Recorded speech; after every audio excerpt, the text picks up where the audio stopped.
Welcome back. So how do we learn stuff? I think this is a pivotal question. If we're going to acquire new skills and abilities in the pursuit of our dreams, we're going to need to learn how to do new things. And new things that may be quite complex, difficult and scary. So perhaps a good place to start is to consider how the best learners of all learn new skills and abilities. And by that I mean small children. You know, they pick up complex motor skills like learning how to walk or grasp things, and difficult intellectual activities like speaking a brand new language, indeed their first language, it seems totally independently. Well, of course, they have support from people around them, the environment. Sometimes it's a help and sometimes it's a hindrance. So it's not entirely independent, but to all intents and purposes, let's consider them the ultimate independent learners. So how do children pick up a language? They pick it up by experimenting, by mimicking. They do this free of the fear to make mistakes. That's kind of something that I guess we learn. You have to be laughed at before you think, and laughed at a few times and heartily and cruelly before you discover that making mistakes is a terrible thing to do. Because it's the most natural thing in the world, and children make them all the time. They're happy with the imperfections of what they're doing, and they gradually scaffold together, bootstrap themselves up to the point where they can speak a language very effectively. So how can we do the same thing? First of all, it's worth emphasizing that, of course, we're not small children. So the kind of spontaneity that a 1 or 2 year old has, obviously we don't have. We're not 1 or 2. On the other hand, in mitigation, we have intellectual skills that a child doesn't have. In particular, the amazing ability to think analogically. The analogy, the comparison to things that we've already learnt, can prove to be a very, very powerful weapon in whatever it is we're learning, but definitely in acquiring a new language. I thought I'd, though, explore how I picked up my first real new language as an adult. Obviously, when I was a child growing up in South Africa, our school system was bilingual, multilingual. I was instructed and had to write exams in Afrikaans.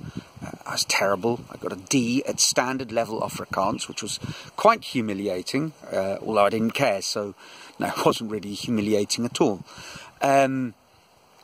Xhosa, forget the clicks, I'm not going to go there. I struggled in that too. And even Latin, which was very much the de rigueur academic language to learn, since it wasn't actually a spoken language, it was more like a novel sort of crossword puzzle that you had to unlock, translating to and from Latin. I got a C in that because I willfully refused to do any studying. And given that about 30% of the course was dedicated to just memorizing pre-prepared translations, that wasn't a very good, a good survival strategy in the Latin exam world. So, on the surface, I wasn't much of a language learner, but I found myself in Peru, and I found myself wanting to learn to speak Spanish because I couldn't articulate it well then, but what I really wanted to do was immerse myself, dive in and suck the marrow out of the bones of Latino culture and take advantage of all it was offering. And to do that, learning Spanish would give me an enormous leverage point. Well, shortly after arriving, I was looking for a place to stay, and the school had let me know that if I found a 2-bedroomed apartment, there was a young guy coming out from England who would need somewhere to stay and would be a paying, that the school would pay for his lodgings. He was a gap year student who was going to help out a few hours with extra English tuition for newbies in the school who hadn't kind of grown up in this sort of immersion culture. So Paul Emery duly arrived and sat down in my palm and got chatting. And we were asking where he was from. He was from London. I said, I lived in London before I came out to Peru. And the conversation toed and froed, and we homed in. And eventually we realised that we were living very, very near to each other, sort of a couple of tube stops apart. And he asked me, after work, where did I used to go and hang out? And I said, well, our favourite haunt was the Green Man, a centuries-old ex-highwayman pub near Putney Green, wonderful drinking hole. He said, wow, now that is a coincidence. I said, why? He said, well, I worked at the Green Man. I said, when did you start? And it turned out that Paul had been, if not his first day of work, his first week of work coincided with my raucous farewell to London party with my ex-teaching friends at the Green Man. And as we started having this conversation, was it a fake memory? A bit of both, but I kind of started to remember this mop-top, charismatic, curly-haired barman that had been working there. Well, Paul had very few real duties at the school. He maybe did 5 or 6 hours of extra English tuition. And the rest of the time, he dedicated himself, much as I had been thinking of doing, but wasn't, to learning Spanish. And the upshot of that was that when we went out in the evenings to local hostelries in pursuit of absorbing some of the Spanish language, together with some local beer, some wonderful Peruvian cuisine, and doing all that, either watching local football matches or chatting to the lovely young Peruvian ladies that were in the bar. That was our game strategy for picking up Spanish. It was a pretty good one, except it failed miserably for me, because we'd sit down, they'd start chatting and quickly discover that this lovely, and Paul had this fantastic mop of poodly hair, and he was a very outgoing, charming chap. And he spoke much better Spanish than me, because he was studying it all day long. Now, I could have been studying it, but I wasn't. I pretended I was working. I probably wasn't doing much of that, knowing myself. Perhaps less of that than I would like to claim to have been. But the truth was, I certainly wasn't studying Spanish in my every waking moment. And it seemed that Paul was. And he was getting on like a house on fire, and I sat there feeling tongue-tied like a bit of an idiot. And it depressed me after a few months. And our first longer holiday, we had a week off coming up. I thought, what am I going to do? And I hit on a good plan. I had a small Spanish-English phrase book, Lonely Planet phrase book, and I went to a small mountain village, somewhere where there would be absolutely no chance of meeting anyone who spoke any English at all. Actually, I did meet someone. He was a bizarre Greek fellow how he'd ended up in this mountain village is another long story. But we got chatting, and quickly I said, look, my objective is to speak Spanish. He said, don't worry, we'll speak Spanish. And I met all sorts of local people. And in that week, I learnt more than I'd learnt the 4 months prior to it. Or perhaps I'd learnt more in the 4 months prior to it, but this was a chance for it to sort of come bubbling to the surface. So I think the first and obvious point about developing new skills is that we learn doing. It's not a secret, it's not a mystery, this will not have been an amazing revelation to any of you out there. Yeah, obviously we do. It is completely, absolutely obvious, and yet then you ask yourself, why do we spend so much time when we try and learn stuff? Why do we spend so much time studying abstractly and palpably not doing?